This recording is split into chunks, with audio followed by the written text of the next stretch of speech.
les populations peules en particulier, ne sont l'ennemi de personne.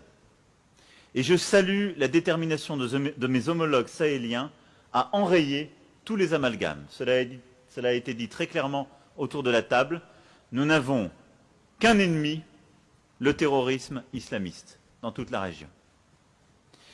À la lumière de nos échanges et des progrès accomplis depuis 6 mois, la France poursuivra son engagement au Sahel. De nouvelles étapes, de nouveaux jalons ont été fixés.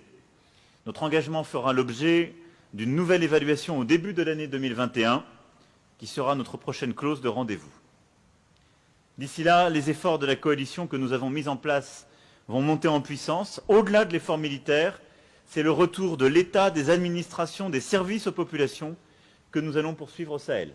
Et c'est l'enjeu des prochaines semaines et des prochains mois. Nous avons eu l'occasion de le souligner dans l'ensemble des États concernés. Le retour des services publics, le retour de l'administration pour stabiliser les populations. C'est le sens en particulier de l'Alliance pour le Sahel, dans laquelle l'Espagne a accepté de jouer un rôle leader, et je l'en remercie.